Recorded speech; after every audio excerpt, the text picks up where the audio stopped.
হাঁপিয়ে গেছে এরা, রোদে পাগলের অবস্থা, যে বিকালে বেরোতে পারে।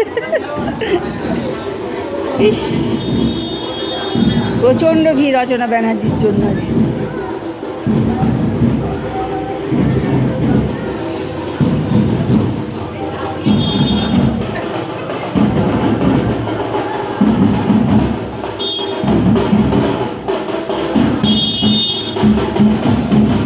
রচনা ব্যানার্জি আসছে বলে ভিড় দেখো।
ভিড় দেখো, ভিড়। গুড মর্নিং এভরিওয়ান, সবাই কেমন আছো? আশা করি সবাই খুব খুব ভালো আছো। আমি কিন্তু ভালোই আছি। আর আজকে সকাল থেকে কোনো কাজকর্ম হয়নি। এদিকে হচ্ছে মঙ্গলবার, আর সকাল থেকে আমাদের বাড়ির সামনে দিয়ে রচনা বন্দ্যোপাধ্যায় যাবে, এই নিয়ে বাড়ির সামনে প্রচুর ভিড়। আর রচনা বন্দ্যোপাধ্যায়ের গাড়ি একদম আমার বাড়ির নিচে এসে খারাপ হয়ে গেছে, সেখানে অনেকক্ষণ দাঁড়িয়ে ছিল। ওই সব করতে গিয়ে দেখতে গিয়ে ব্যাস অনেক বেলা হয়ে গেছে, এখনও কোনো কাজ হয়নি। এখন কাজকর্ম করছি তাড়াহুড়ো করে। তা চলো, আমার ব্লগটা কিন্তু আজকে এখান থেকেই শুরু করলাম। আমার সঙ্গে থাকো আর ব্লগটা দেখতে থাকো। আর কিছু ছবি আমি নিয়েছি রচনা বন্দ্যোপাধ্যায় আমার বাড়ির সামনে দিয়ে যাওয়ার সময়, সেগুলো তোমাদের সঙ্গে শেয়ার করে দেবো।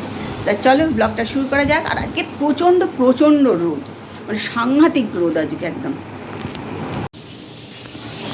আজকে দীপা, মিষ্টি সবাই রচনাকে দেখে নিয়েছে। মিষ্টি তো ভালোভাবে দেখে নিয়েছে, বুঝলি? আমাদের বাড়ির সামনে এসে রচনার গাড়ি দাঁড়িয়ে গেছে। হ্যাঁ, ভাবছে এরাই একমাত্র ভোট দেবে, দাঁড়াই এখানটায়।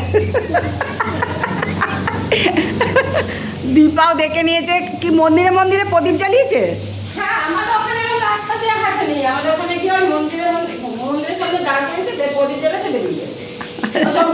এখানে হাঁটেনি, এখানে গাড়ি করে যাচ্ছে তো। হাঁটছে কোথায়? কালো হয়ে যাবে, মরেই যাবে ও।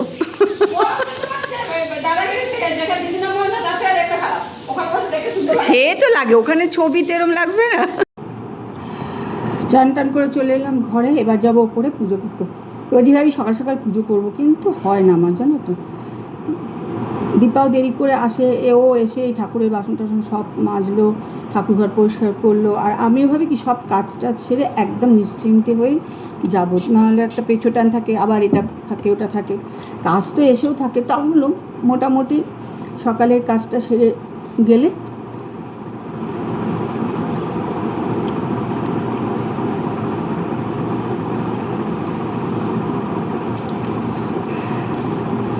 আজকে তো মানে গরম একদম মাথার ওপরে, প্রচণ্ড গরম আজকে, প্রচণ্ড গরম। বাপরে বাপ, আজকে যা গরম না।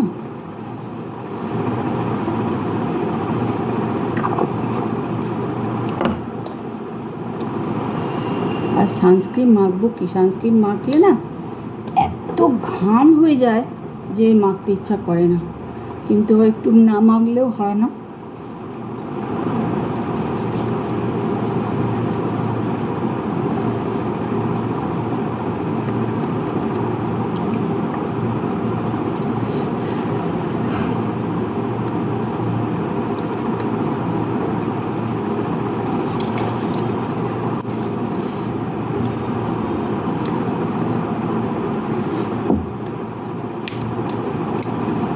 পাউডারটার গন্ধ খুব সুন্দর, জানো তো, বেশ ভালো লাগে না গরমকালে দিতে।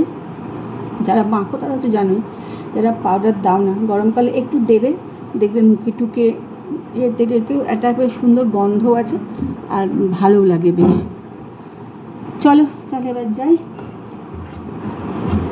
পুজো করে নিই, পরে আবার তোমাদের সঙ্গে কথা বলবো। পুজো করে চলে এলাম নিচে, এখন বাজে হচ্ছে 1:10 ধরো বাজে।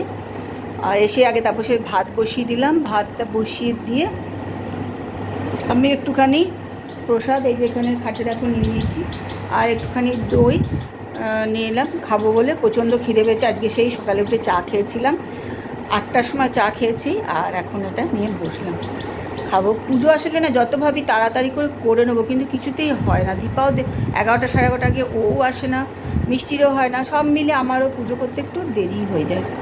তো যাই, চলো এবার একটুখানি খাই। তারপর যে খাওয়া দাওয়া হয়ে গেল, এই ওর খাওয়া দাওয়া হলো। আমি আবার দেখো না সমস্ত গ্যাসটা সেজে আবার পরিষ্কার করে নিলাম, কারণ যেহেতু ভাত টাত হয় সেহেতু গ্যাস আবার সব ধুয়ে টুয়ে পরিষ্কার করলাম।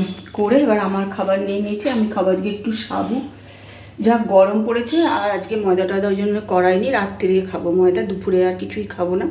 এমনিও করালেও করে রাখে মিষ্টি, কিন্তু আমি দুপুরবেলা বেশিরভাগ দিন খাই না ময়দা, ওই দই টই হেনাদানা এসবই খাই।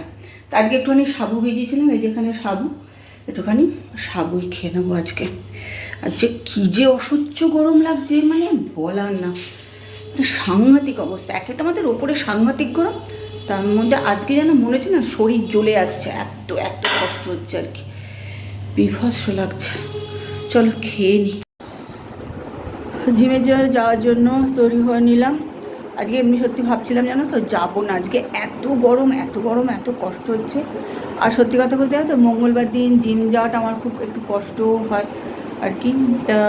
কিন্তু কী করবো, স্যার সোমবার করতে পারছে না, মঙ্গলবার দিন যেতে হবে, সেই জন্য যাচ্ছি। আর আজকে এত গরম, যাবো না করেও রেডি হলাম ঠিকই, কিন্তু একদম ইচ্ছাই করছে না, মানে অস্বাভাবিক গরম আজকে। আর খুব কষ্টও হচ্ছে, মানে ওপরে তো আমাদের ওপরে ভীষণ গরম, মানে এসি ছাড়া মানে মনে হচ্ছে থাকতেই পারছি না। কিন্তু এসি ছাড়া তো, এসি নিয়ে তো সবসময় থাকা যাবে না, না বাইরে তো বেরোতেই হবে, সবসময় তো ঘরে বসে থাকলেও হবে না, কাজকর্মও তো আছে। যাই, তৈরি হয়ে তো নিয়েছি, চলো যাই।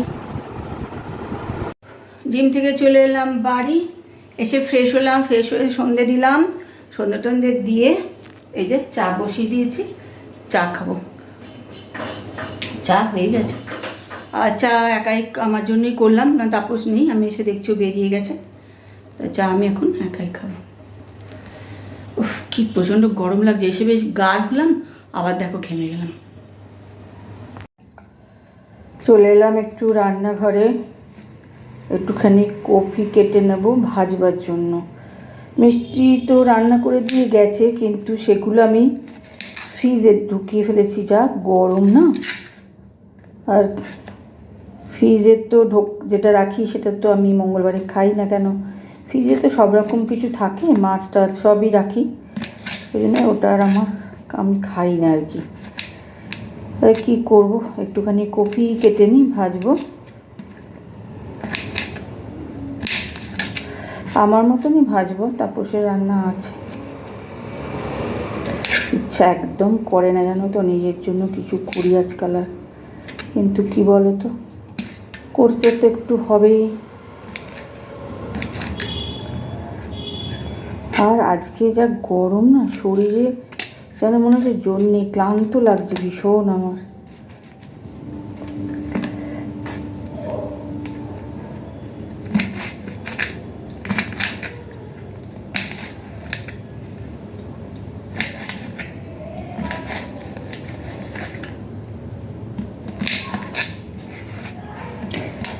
একটুখানি ভাজবো, এটুকু করলে আমার হয়ে যাবে। তো ধুয়ে আগে জলটা ঝরতে দিই, তারপরে করে নেব।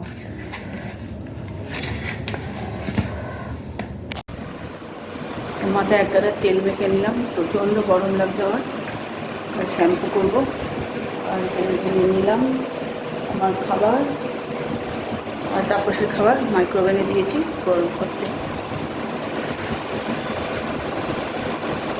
এক গাদা চকচকে করে তেল মেখে নিয়েছি, প্রচণ্ড শরীর খারাপ লাগছিল, ভালো লাগছে না।